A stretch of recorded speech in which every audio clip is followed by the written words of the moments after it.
She was admitted with no one to call, until the doctor asked, "Can I sit with you tonight?" Snow came soft and relentless that night, a hush that smoothed the edges of the city into a single pale sound. In the emergency entrance light, footprints blurred into one another until they were only shapes: a dark coat, a small worn bag, a pair of hands that wouldn't stop rubbing the cold into themselves. Maya Bennett watched the flakes pinwheel past the hospital windows and felt the distance between herself and everything she used to know. The waiting room smelled of antiseptic and lemon coffee. The world inside the glass felt both too near and utterly out of reach.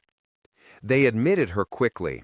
A nurse took her details with the routine efficiency of someone who has memorized the cadence of crisis. Name, date of birth, allergies, emergency contact? The question landed like a small surprise and then an emptiness. Maya thumbed through her phone out of habit, not out of hope, and saw a screen that insisted on its practical cruelty. A list of names blurred by the glow of the display, none of them labeled emergency. No one. A sharp, private ache climbed into her throat. She could have typed a number. She could have called an old friend, a sister she barely spoke to, the man who promised twice and then stopped answering. She did none of those things.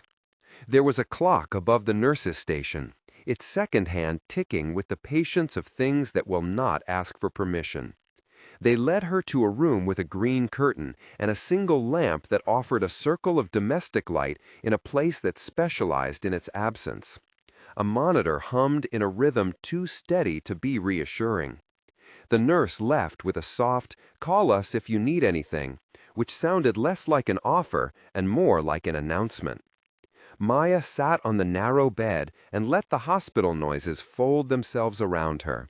The muffled conversation of staff outside, the wheeze of an oxygen fan 2 rooms down, the distant clink of a tray. She stared at her phone until the blue glow blurred into the reflection of her own eyes. Those eyes had memorized rooms like this before. She had learned how to be quiet. There were reasons for that silence, reasons that fit into the pockets of her life like small stones she carried wherever she went. She thought of the man from 2 weeks earlier, the one who had stood up from the table as if a bell had rung.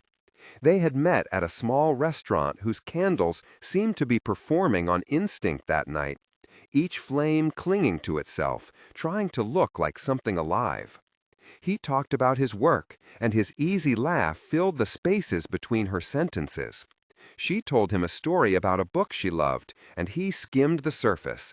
Then, when she reached the end, he shifted his chair away without explanation.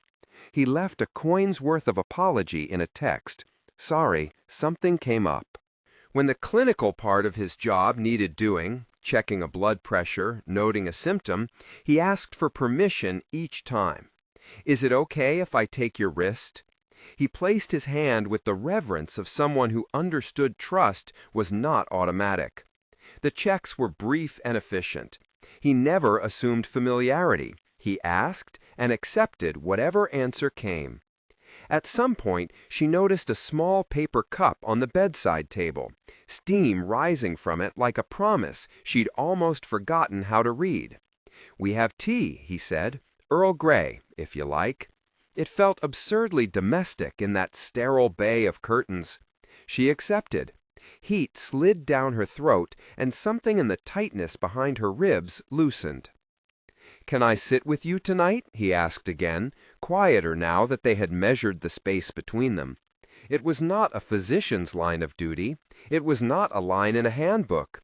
It was a human question, offered without fanfare.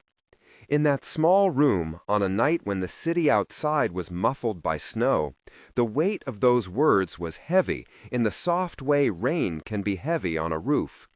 To be offered company, not as a case, not as someone to be triaged, but to be simply accompanied, was a small, dangerous luxury. It bordered on the forbidden indulgence of being known. She could have declined. She could have said she didn't want to burden him, that she had beans of dignity left that wouldn't be traded for a borrowed hour. But the hour had been stolen from her already. Dignity was not a currency she felt like spending. "Please," she said, and the word came out small and honest. "If this quiet kind of second chance is the sort of story you keep near in the winter, stay with us for a little while longer." Outside in the hall, the fluorescent lights hummed in steady rows. A mother passed with a small child bundled tight, her boot tapping like a metronome. Someone down the corridor had brought in a box of wrapped donations. Another staffer wheeled in a tray of pie as if ceremony were its own medicine. In the small orbit of the bedside lamp, something fragile shifted. A pair of tiny feet scuffed against the sterile linoleum, and a voice announced itself without pretense. "Hi!" The curtain lifted, and a little girl popped her head in, hair in two haphazard pigtails, cheeks reddened by cold. She held out a crumpled paper elephant and a marker that had long ago lost its cap. The child's name was June. She belonged to the room across the hall. The grandmother, Margaret, was staying with June's grandfather for the night, and June, bored with the confines of grown conversation, had discovered that curiosity was a passport. Her eyes landed on Maya with the straightforwardness only the very young can manage, and she did what children do best. She offered herself. "Are you sad?" June asked, the question as plain as rationed bread. It was not a clinical probe. It was a matter-of-fact statement of observation. In the way a child might note the weather, she named the room's weather, someone's interior cloud. Maya did not have an immediate script for what to do with a direct, artless inquiry. People her age often tried to manage the sad of others with platitudes or avoidance. June, however, had no such reserves. "I think I am," Maya admitted. June's small hand extended the elephant. "This is Ellie. Ellie gives big hugs." Maya almost laughed at the solidity of the moment. She accepted the elephant. Its stuffing felt lumpy, a composition of misuses and love. June crawled onto the edge of the chair, careful not to be an intrusion, and offered a hug like it was the only sensible transaction in the universe. "Do you need a hug?" June asked again, as if confirming the terms. "Yes," Maya said. It was easier, somehow, to receive kindness when it was delivered without expectation. She leaned forward and allowed the little creature and the small child to define proximity that was human rather than professional. June's arms were small but determined. The contact was quick, a short bridge built of air and warmth. Dr. Hale watched with something like permission in his eyes. He did not step back as if pitying, or step forward as if claiming stewardship. He sat with the queasy balance of a man who had spent his life learning how to hold people at their edges without pushing them over. "June," he said quietly, "do you want to show Miss Bennett your drawing?" June's face brightened as if she had been given a map to a treasure. She dug into her pocket and produced a crumpled sheet of paper upon which blue and green scribbles collected into the suggestion of a house with a sun that had been drawn like a golden coin. "This is my house," she explained solemnly to the adult who had been admitted with no one to call. "See, it's warm. There's pancakes." Pancakes. The word arrived like a bell in the room. The scent of imagined batter and butter made something shift in Maya, an emblem of mornings she had once assumed would be empty forever. She smiled with the small, surprised gratitude that comes when someone invents a place for you in their imagination. The room allowed itself to be ordinary for a moment. Dr. Hale told a small story about how he burned breakfast the week before and had eaten cereal with a borrowed spoon. Maya told him about a childhood morning when her mother had taught her to flip pancakes on a cast-iron skillet until they sang. June drew another sun with great concentration and labeled it Big. If the hospital had rules about visiting hours and decorum, they were not in June's vocabulary. She had the authority of tiny people who make needs into requests, and requests into reality. She asked Maya if she could hold the paper elephant. She wanted to know if Maya liked pancakes. She wanted to know if Maya had made a sad face because someone left her at the table. The way a child strips a situation down to essentials was the miracle of the night. There was no diagnostic to be made from June's insistence that pancakes could fix a heavy heart, and yet the insistence worked. It did what the doctor's tests and the nurse's forms could not. It created a small social fact. June had declared this woman, newly admitted and tired, to be someone who could be hugged and fed in the same imaginary breath. The declaration visited Maya like a clean wind. Later, when the ward's lull slowed and the night pressed its palms to the windows, Dr. Hale crouched by the bed so he could meet the child at eye level without breaking the room's intimacy. "June," he said, "what would you like to do tomorrow?" June said, with the grave certainty only 3-year-olds can manage, "Make pancakes. Bring them to Miss Maybeth." Maybeth? The small alteration of a name was a coronation. Maya's throat warmed with the soft, implausible pleasure of being renamed by a child into something gentler. "Maysbeth," June corrected with a solemn nod, and then pivoted into a new business. "And make a paper boat." "You make very entreating demands," Dr. Hale said, smiling. His voice had the gentleness of someone trained to be firm. For a second his eyes slid to Maya as if to ask permission to say something that might be unbuttoning. He did not speak of his schedule or of what he could legally do. He spoke of small human things. "I want to get the book of community stories from the lobby tomorrow," he said. "Not for work, for me." He folded his hands as if tucking away something private. "If you're discharged in time and you want, there's a little cafe on the corner that stays warm all morning. They make pancakes, and they don't mind paper boats." He gave her the most ordinary, careful offer, a place and an image. "I'll be on duty tonight, so I can't—" He paused, choosing his words with the humility of someone who understood the line between care and companionship. "I can't ask you to meet me when you're still my patient. That wouldn't be right. But the cafe opens at 9, and I don't work then. If you're out and you want a pancake, that table's yours. No pressure, no expectation, just a warm seat." Maya looked at him. There was the ledger of reasons to refuse: pride, experience, the suspicion that kindness camouflages convenience. She thought of the man who had left the restaurant, and the way an empty chair had taught her to read absence as a pattern. But there was also something about the way he had asked permission at every step, an insistence on respect that felt foreign and safe. "Thank you," she said, because that felt like the right shape of words for something that might one day unfold. He took care to make his number and his intention clear without offering anything that would compromise his role. He wrote a clinic number, and beside it, in small, different writing, a direction: "Cafe on 3rd, pancakes, 9 a.m. Only when you're not my patient." The difference between the two lines on the paper was everything and nothing. It was protocol, and it was human hope. They did not make plans as lovers. They made arrangements as respectful people who recognized the small scaffolding that might be necessary for a fragile heart to start building something new. There was no signature of romance in those lines.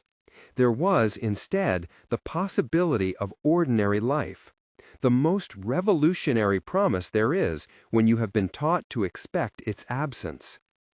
June fell asleep on the chair with her head cushioned by a sweater someone had abandoned in a wrinkled pile. Her breathing was small and regular. Dr. Hale stayed until the ambulance of night traffic had thinned. He walked to the door with a lamp in the corridor, throwing a rectangle of brightness onto the linoleum. Do you have anyone we can call to come for you when you're discharged? He asked. The question shaped less like a form and more like care. Maya admitted she did not, and the sentence landed between them like a confession.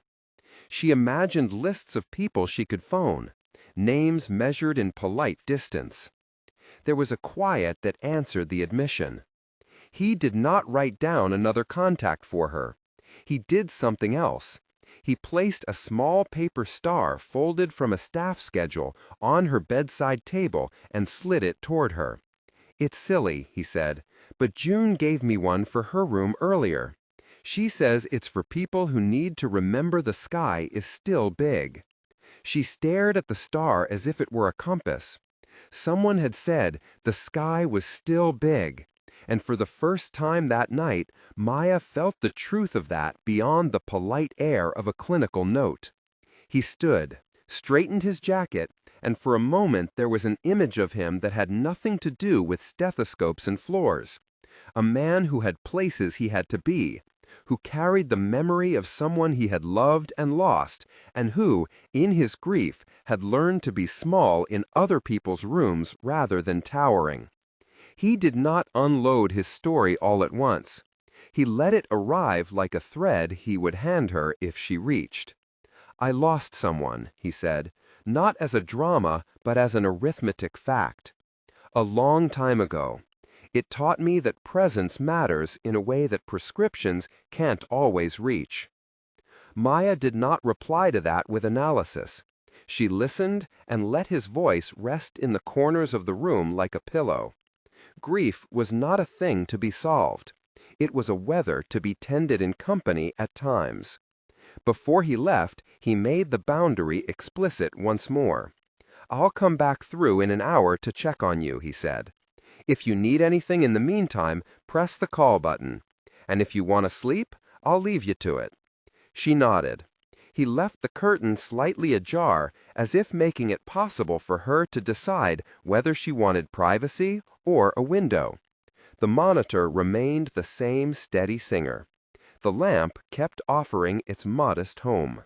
The night settled into the kind of small continuities that feel like survival. Maya slept in a way that acquiescence allows, not with the artless abandon of childhood, but with a quality of trust that is earned slowly. She woke to the dim shift-change light, to the distant clatter of a tray, to a world that had not promised anything, but had given a few small, decisive gestures. A doctor returned as he had promised, soft shoes on linoleum, an efficient check of the chart, a comment on improving vitals that did not promise miracles. The nurse prepared the discharge papers with the practiced patience of someone who helps people move from illness to the uncertain terrain of home. The forms were bureaucratic, checkboxes and signatures and standard language about follow-up appointments. They were not where life changed. What mattered was the way some ordinary people had chosen, in those narrow hours, to bridge the gap between loneliness and the possibility of belonging. June had drawn a pancake on the edge of a paper placemat and inscribed it with the word home in uneven letters. The grandmother, Margaret, glanced over at Maya with a small, appraising look.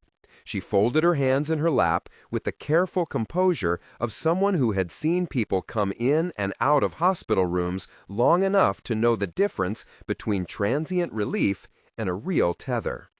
"Are you all right?" Margaret asked, the question more practical than curious. Maya held the paper pancake as if it were a small flag. "I think so," she said. She felt the truth in the answer had the elasticity to include a small, cautious hope. When they walked out the sliding doors into the whitened city, the night had changed. The snow had stopped, leaving the world powdered with a tender erasure. The street lamps made halos on the sidewalks. Life, as far as she could see, was not fixed by that night. There were appointments and the dull arithmetic of follow-ups and the ledger of loneliness that is good at restating itself.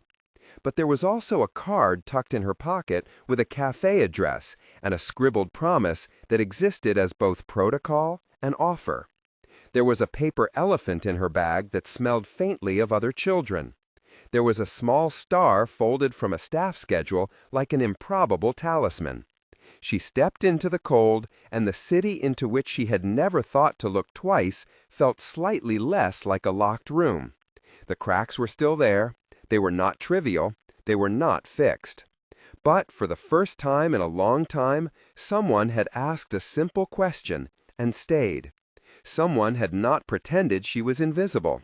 That, as Dr. Hale had shown in the small language of patient consent and earned tea, was a kind of medicine. And June had decided without any consultation that Maya belonged at a table with pancakes and paper boats. The child had extended an offer that contained no expectations beyond warmth.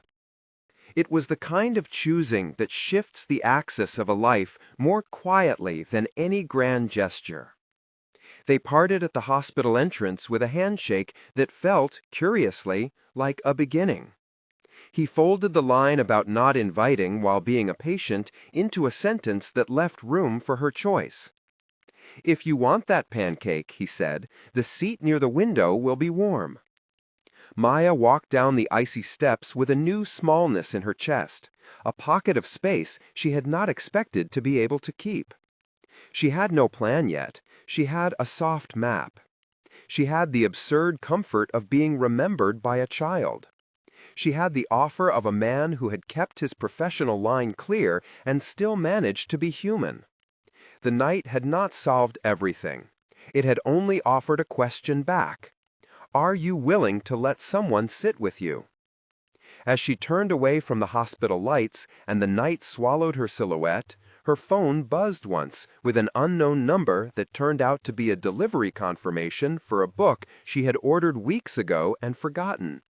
It felt like an accretion of small signs. Later that morning, when the world had brightened and the cafe on 3rd promised warmth in the window and a small bell above the door, Maya found herself standing on the sidewalk, the paper star folded small in her palm. She could leave it in her jacket and walk home to the quiet and the familiar shrink-wrapped routine. She could step inside, take that window seat, and see whether being chosen by a child and respected by a stranger could be the beginning of something that did not require legal papers or dramatic conversions of heart. She could simply, perhaps improbably, accept a pancake. Behind her, the street curved, and in the distance, a figure with a white coat paused at a crosswalk and looked in her direction. Not as a physician on duty, but as someone who had asked a question and kept his promise to be small and clear. The choice belonged to her. The city waited with its muffled breath. She hesitated at the door, the bell chiming like a small question. The hospital had not promised safety. Life had not promised less loneliness. But for the first time in a long time, she heard the soft possibility that someone might sit with her again, not to fix her, but to share a table and a pancake and the ordinary, tender architecture of human company. At the counter, she ordered coffee and a pancake that came crowned with butter and a domestic, unapologetic drizzle of syrup. A paper boat from a child's crayon lay on the table beside her napkin. June had insisted Dr. Hale pass it along. She had left it with a note. "For Miss Maybeth, bring this to the river in spring." The paper boat was flattened at the edges from the night's travel, but it kept its promise of a future crossing. She sat. The seat near the window was warm. The light made her face softer. Across the street, the hospital's facade was a pale punctuation in the city's sentence. She hesitated at the door, the bell chiming like a small question. The hospital had not promised safety. Life had not promised less loneliness. But for the first time in a long time, she heard the soft possibility that someone might sit with her again. Not to fix her, but to share a table and a pancake and the ordinary, tender architecture of human company. At the counter, she ordered coffee and a pancake that came crowned with butter and a domestic, unapologetic drizzle of syrup. A paper boat from a child's crayon lay on the table beside her napkin. June had insisted Dr. Hale pass it along. She had left it with a note. For Miss Maybeth, bring this to the river in spring. The paper boat was flattened at the edges from the night's travel, but it kept its promise of a future crossing. She sat. The seat near the window was warm. The light made her face softer. Across the street, the hospital's facade was a pale punctuation in the city sentence. The world was not suddenly transformed into a storybook.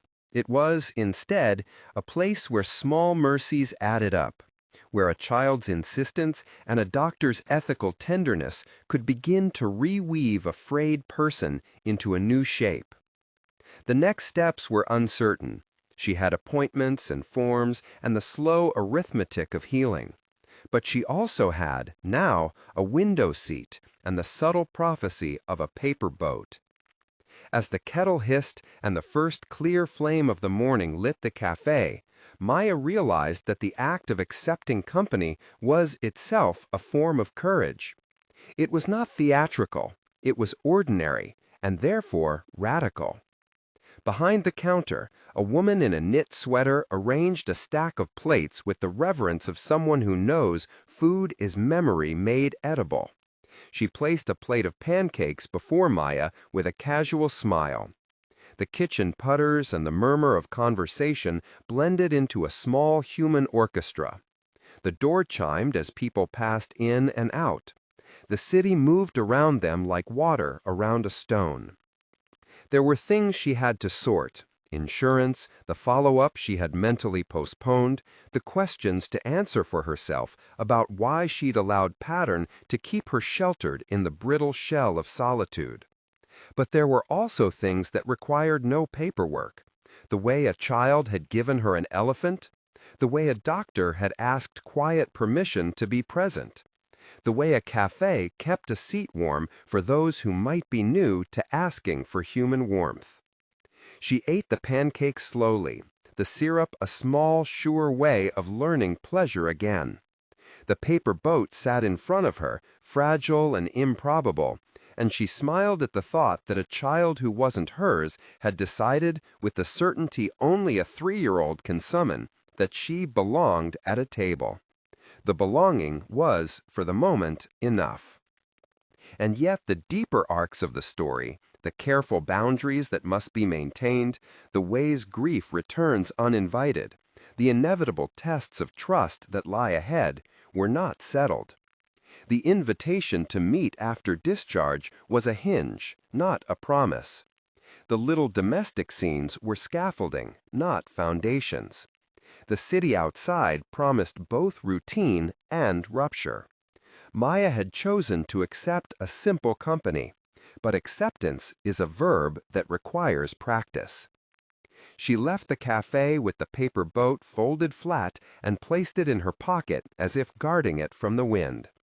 The day had begun ordinary and, in its ordinariness, offered a strange, accumulating grace. She was not rescued by a single act.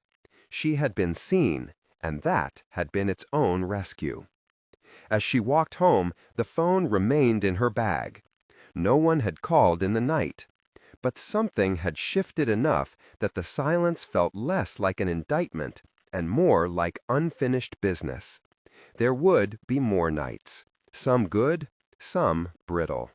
There would be choices about whether to answer that small, courteous card with its cafe address, whether to trust someone who had shown up in a public place with the good manners of a professional human, whether to be claimed by a child's insistence that pancakes and paper boats could make a life warmer. She paused at a corner and unfolded the little star Dr. Hale had given her. It was creased and imperfect. She slid it into her palm, into that soft place where memory and possibility live side by side. Behind her, the hospital entrance gleamed. Ahead, the street held the modest geometry of the day: crosswalks, deli windows, a neighbor walking her dog. The city was indifferent and generous in equal measures. The rest of the story would require more risk and more time than a single night could supply. For now, she had a manuscript of small kindnesses to carry forward. A child's elephant, a folded star, a cafe seat unclaimed until she chose it. Someone had asked to sit with her. She had said yes.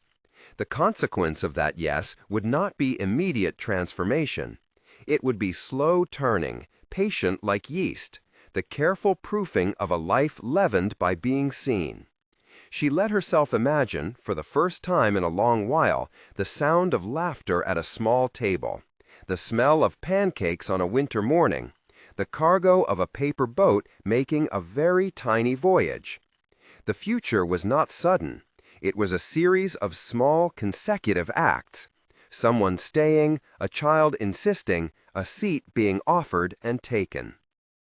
She kept walking, the paper boat a small secret against her heart, and the city opened like an answer that was waiting for her to say yes again.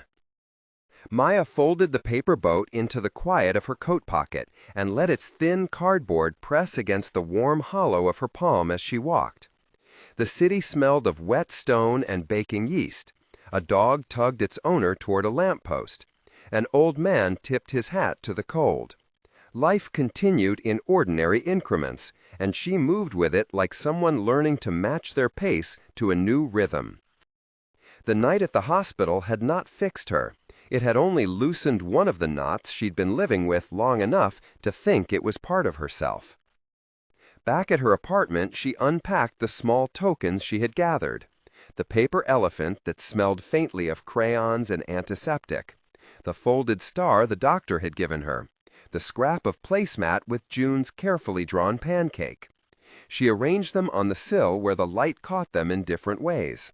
For a long time she sat there, drinking coffee that was both too strong and exactly what she needed, and thought about the way her hands had felt when June hugged her, less as if they'd been taken and more as if something had been returned. The days that followed were small experiments in being available to life. There were phone calls with clinics and the jittery bureaucracy of follow-up appointments. There were quiet moments in the laundry room where she waited for a dryer to finish and listened to the hum as if it could teach her patience. There were also the more delicate things. She unfolded the star and flattened it with the heel of a hand as if smoothing a folded hope. She set the paper elephant in a place on her bookshelf where the light would find it in the mornings. One morning, 3 days after the hospital, her phone buzzed. It was a cafe number she had not yet lost, a scribbled line on the back of the slip of paper. She almost let it go to voicemail, the reflexive sizing up of any unexpected contact hardened by old abandonments. But the star in her pocket prodded, and, after a breath, she pressed the call. "Hi," a woman answered, bright, the static of a morning behind her. "Good morning, Bean and Window. How can I help?" Maya's voice surprised her in its steadiness. "Hi, is the seat by the window free?" "We keep it warm," the woman said. "You looking for pancakes?" Maya smiled despite herself. "Yes." She hung up and felt small, ridiculous gratitude at the simplicity of the plan. The world had reduced in that moment to a warm seat and a possibility. When she pushed the cafe's door open, the bell chimed like a small, old-fashioned welcome. Steamed milk sighed. Someone laughed over a clumsy joke. The smell of butter and coffee met her, and for a moment she remembered June's pancake drawing, home written in uneven letters, and felt the strange buoyancy of being recognized by a child she'd only just met. He was there before she sat down, not in a white coat, not a doctor circled by chart paper, but in a charcoal sweater, hair a little tamed by a beanie, hands wrapped around a mug. He looked like someone off a street rather than a ward. When he saw her, he stood, because that was what the polite thing to do, and then sat again, because the polite thing had been an invitation rather than a demand. "Maya?" he said, and her name on his lips sounded like a key. "Yeah," she answered. The syllables found their places awkwardly, like someone relearning long-ignored piano keys. He had put his clipboard away into his bag. the ribbon of his shift folded into a column of things that belonged to someone else. There was a quiet in how he sat, the sort of quiet that had nothing to do with not having thoughts and everything to do with not needing to make a performance of them. "I wanted to say," he began, then stopped, rearranging the sentence like he might a stack of papers. "I wanted to make sure you knew the offer was for pancakes, not for pressure. If you changed your mind, I came for the pancakes," she said, and they both laughed, a small sound that cleared the tension between caution and possibility. The first slices arrived like a ritual, butter melting in a slow golden pool, steam lifting from the plate like an invitation. "You're welcome at our table," Margaret told Maya one morning, the way a person might tell someone where the porch light was, practical and final. A few weeks in, Helen appeared as if by design. She was older than Dr. Hale's mother, perhaps his aunt by way of an old friendship. She ran a community kitchen a few blocks from the cafe and had a soft laugh that made everything around it feel like it might be mended. She made invitations like a person offering windows, no expectations, just access. "We're doing a little holiday breakfast. You should come." Her feast was a neighborhood thing, warm on a December morning, the kind of table that threaded together people who had found themselves on the village of one another's stories. Maya hesitated before she accepted. There were old rules she still followed. If she wasn't invited officially, she didn't presume the right to enter someone else's family. But the line from Margaret's hand to Helen's open door had the firmness of a rope thrown to a swimmer. It felt steady. The morning of the breakfast, snow again softened the city.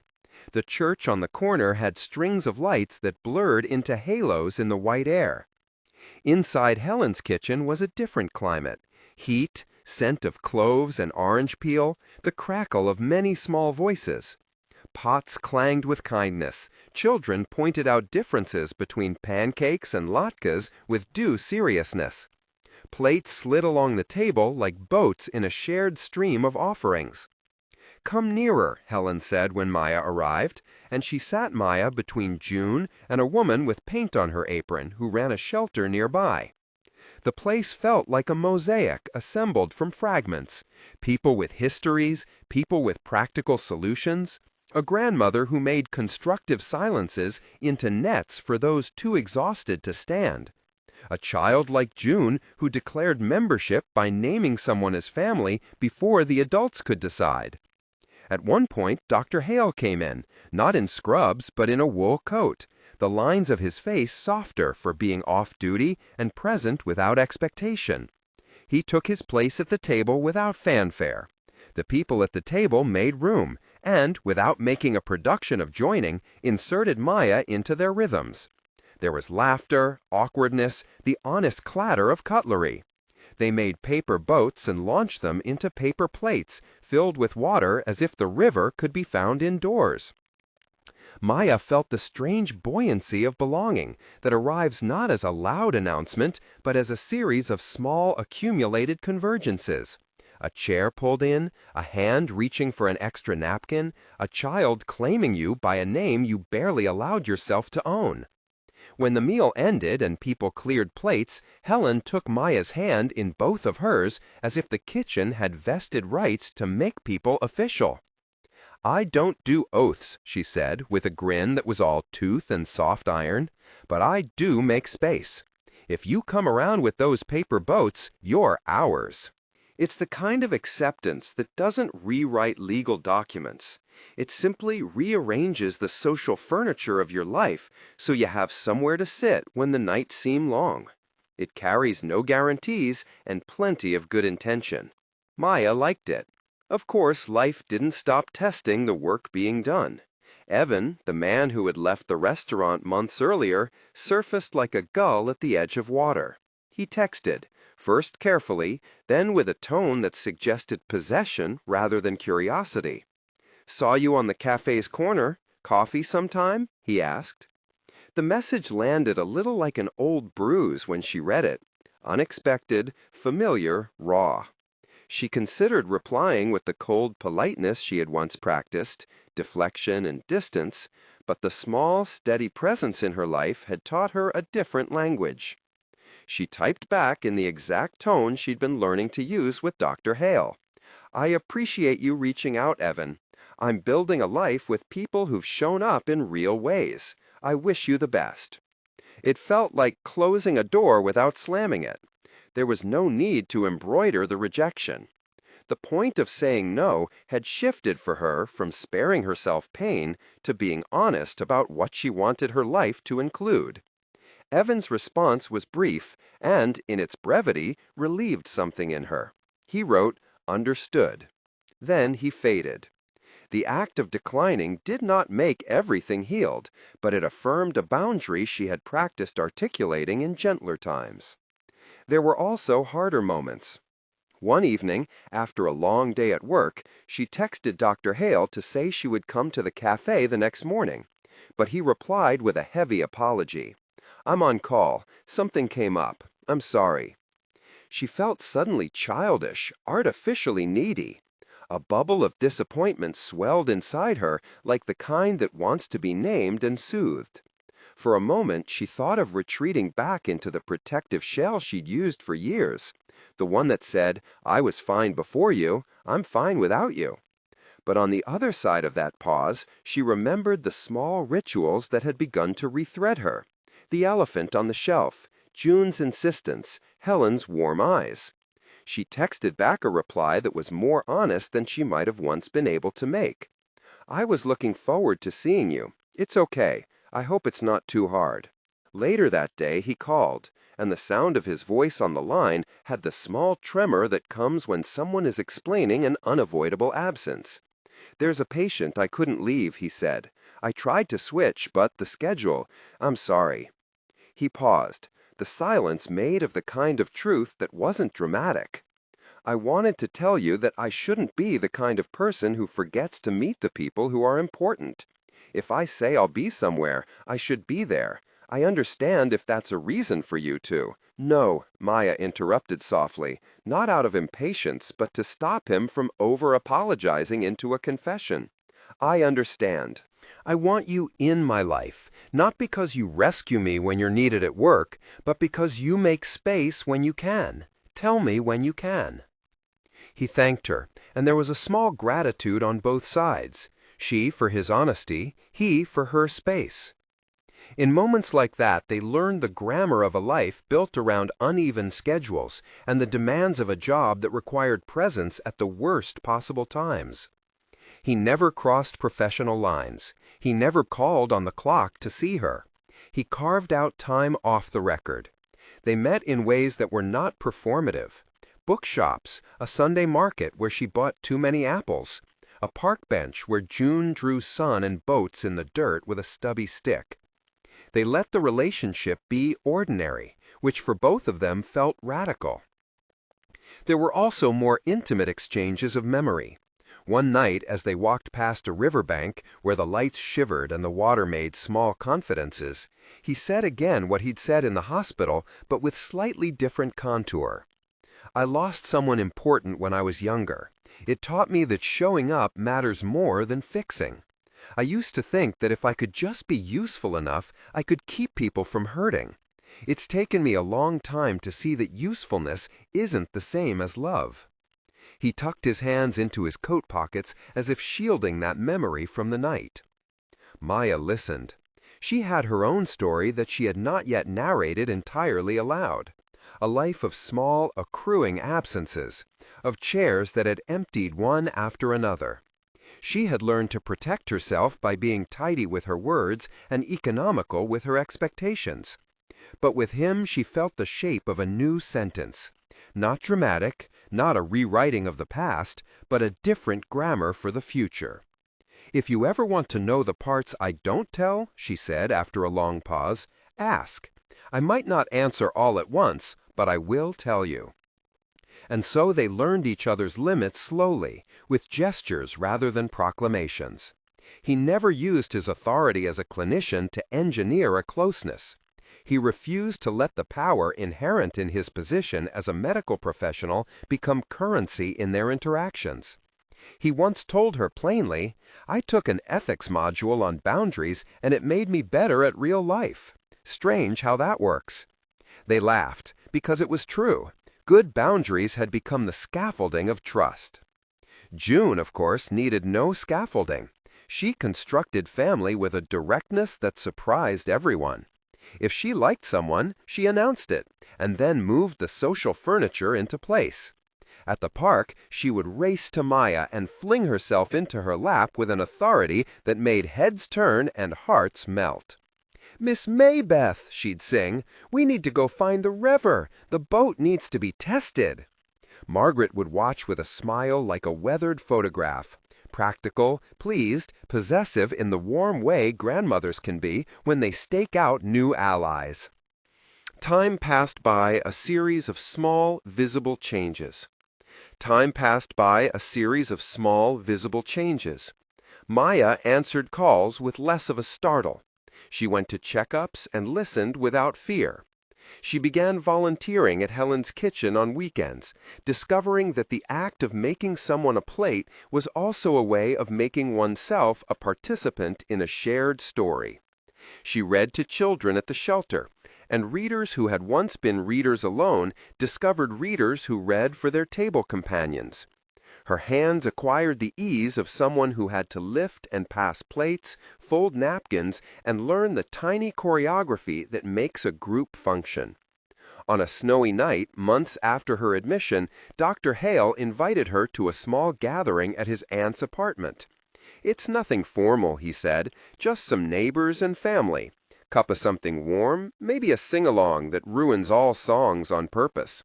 She accepted with the sort of caution that had a little more appetite than fear. The apartment was modest and smelled of cinnamon and channeled sunlight.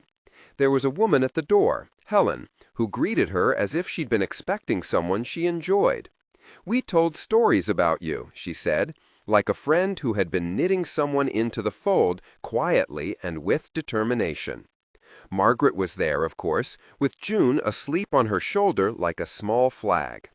The table had pancake evidence, syrup jars and plates, a pot of something fragrant.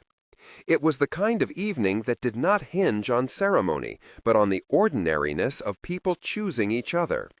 They read lines from a book of local stories. They sang off-key carols. They made paper boats in a circle, folding edges while sipping tea. The sound of the apartment was the sound of life softening edges. Laughter, the scrape of chairs, a dog's tail thumping politely on the floor. Maya watched the way other people looked at each other, not with the astonishment she had once worn like armor, but with the calm of those who had been offered a chance and taken it. When the night wound down, Dr. Hale and Maya stood on the little fire escape, breathing steam into the winter air. "June's insistence to make you pancakes was the thing that made me brave," he said, half to the wind, half to her. "It was nothing but a good idea," she replied. "I don't know if I deserve all this." He caught her hand as they turned to go downstairs. The gesture was small and not dramatic. It was the sort of thing friends do when they cross a street together. "You deserve company," he said. "You deserved someone to ask if they could sit." They were careful about the shape of what they were building. There were no declarations written in lipstick across the city's billboards. There were instead daily choices made in the currency of time. Showing up for pancakes, answering a worried text, offering a steadying hand when a child was fussy or a patient was frightened. There were arguments, too, not explosive, but the kind that come from being human and tired and tested. Once, after a misunderstanding about presence and priorities, they sat in a silence that had the flavor of something like grief. They talked it through with the same mature attention they'd used to order pancakes, each saying what they needed and hearing the other without trying to change them. The argument ended not with a melodramatic reconciliation, but with a quiet cleanup, a metaphorical wiping down of the table. The small family they were building didn't erase the people from Maya's past. Sometimes the absence of certain faces still hurt, a pressure under the ribs when a song came on the radio or a restaurant table sat empty on a night. But she had developed a habit of noticing the ache and putting to it a simple question: who can I let be here with me tonight? Often the answer was a small, dear person who would bring a paper boat, or a neighbor who had extra soup, or a volunteer who wanted an extra set of hands. Her story didn't become an arc of sudden rescue. There were follow-up appointments that reminded her that the body had its own slow calendars.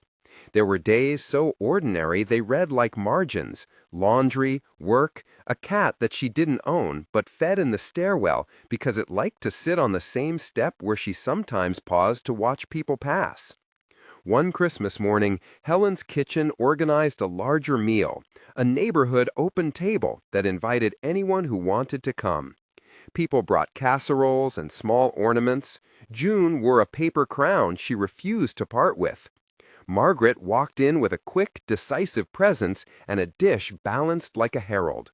Dr. Hale arrived in a knit sweater with sleeves just long enough for his wrists, and somewhere in his pocket was a folded star he had made for June earlier that week. Maya stood by the long table and watched as the room inhabited itself with possibility. The table was crowded in the best possible way. Old men with soft hands, teenagers who'd found work at the shelter, neighbors wearing scarves they'd knitted themselves, and children who threaded paper boats like garlands among the plates. Someone handed her a plate with pancakes. She ate, and the butter melted into her mouth like a confession, simple and pure. She laughed at a joke someone told at the far end of the table about a cat who once stole a biscuit. In that laugh, there was the release of tension she hadn't known she was holding. At one point, Helen pulled her close and said, in that voice that combined authority with tenderness, "We keep seats warm for people who come looking for them. You come here now. You don't have to be anyone's saint to belong." Maya thought of the night she had been admitted, of the nurse's routine questions, and the hollow of the emergency contact field on her phone. She thought about the small chain reaction of things that followed. A doctor's question that asked for nothing but presence, a child's courage to love, a grandmother's practical hospitality, an aunt's kitchen that offered a table. She thought of the way she had answered yes to being seated, and how yes had turned into more yeses. The day moved through the small currency of shared food and stories. Outside, the snow threaded the city into a hush. Inside, voices rose and fell. At one point, Dr. Hale stood and, with a mischievous seriousness, declared they should make 50 paper boats to launch into the river later, one for anyone who wanted to let go of a thing that made them heavy, and one for anyone who wanted to carry a promise. People laughed at the ceremonial nature of it, and then, in the way people will, made boats with great intensity. When they finally walked down to the river, the banks were crowded with scattered, inconsequential things that made the act of launching boats feel important. They placed their paper boats on the water like small confessions. June's boat held, taped with pride, a small pancake drawing. Margaret's hands were steady as she let hers go. Helen's eyes shone when her boat made a brief, impervious circle before the current took it. Dr. Hale's boat was slighter, folded with a care he had learned practicing calm. Maya's boat looked as if it had been folded with intention rather than perfection. She held it between her palms for a moment and then let the circle of paper go. They watched the boats drift, some sinking, some holding, some bumping into each other and then being carried on. The river took them with a patient indifference that felt generous. Nothing promised, and yet something changed. Maya put her hand in Dr. Hale's, only for a second, not a claim, but a sign, and felt the smallness of the gesture hold like a seam. That night, as she walked home with February's breath in her cheeks, she clutched the small paper star Helen handed her earlier. Back in her apartment, she placed the star by the elephant on the sill, and, for the first time in a long while, let herself believe that the sky could be big for her too. The arc of her life after that did not become a story of miraculous remaking. It was, instead, a collection of decisions. To accept an invitation, to say no gently to the past, to take the risk of being seen, and choose again and again to show up for a person who had chosen her as well. She kept her appointments and answered calls. She taught a young volunteer how to fold a paper boat. She let June sit on her lap and trace suns on blank napkins. Dr. Hale continued to be a man who carried the weight of other people's suffering with a careful humility. He was sometimes late, sometimes called away, sometimes perfect in his imperfection. There were moments of vulnerability, times when old habits tugged at her, the urge to retreat when someone insignificant made a clumsy remark, the sudden shame that pressed at the edges of joy. But each time she had a new tool, a friend's text, a child's insistence that boats be made, a neighbor's hand on her back. She practiced saying what she needed. She practiced showing up. One evening, not long before spring began to mend the city, Dr. Hale stopped by her apartment with 2 paper cups of tea and a small tin of biscuits. He had a quiet smile she had come to trust. "I thought we could test a new pancake place," he said, as if introducing a routine to a friend rather than scripting a romance. No pressure for anything more than rating their syrup selection. She laughed, and in the laugh there was a permission for the ordinary again, the most radical thing either of them had practiced. They walked together to a place that smelled of butter and old song, and when they sat, she took his hand in the ordinary pause between ordering and receiving food. There was comfort there, not of the possessive kind, but of the steady human sort. 2 people who had learned to be small in each other's lives when smallness was the gift. At home, she kept the paper boat she had launched at the river folded and flattened in a book she read sometimes. Sometimes she opened to it and let the paper remind her of the movement, that things can be set into motion even when you don't know their end, that the river will take them, and that sometimes what matters is the act of letting go. On a bright morning when the city had thawed into the slush of early spring, Maya walked down the steps of her building with a small bag of pancakes wrapped in a cloth. June had demanded a picnic. Margaret had insisted on bringing a thermos. Helen had prepared biscuits in case their improvised seaside, meaning the riverbank, needed fortification. They spread a blanket on a patch of reclaimed urbany green and let the sky be wide enough to hold them. Dr. Hale brought an extra scarf. They ate, they made tiny boats, they told small, true stories. People at the park smiled at the sight of them. A woman who had once been admitted with no one to call, now punctuated by a child who would claim her.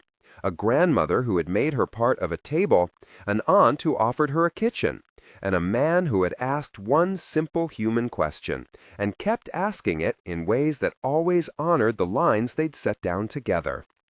Maya thought about how her life had changed, not by grand declarations or dramatic interventions, but by the accumulation of unremarkable, consequential kindnesses.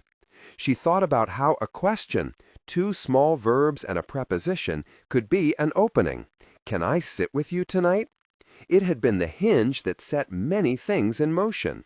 That question had been offered without need. It had been given the dignity of permission. It had not promised miracles, it had promised presence. She watched June tip her paper boat and blow on it like a kiss. The boat bobbed and then drifted, carrying a tiny drawing of pancakes and the word home. The river took it, and it moved out of sight toward a place they could not track. Maya rested her hand on Dr. Hale's and felt the same simple warmth she'd felt the night he first asked to sit. The warmth had not been sudden magic. It had been accrued.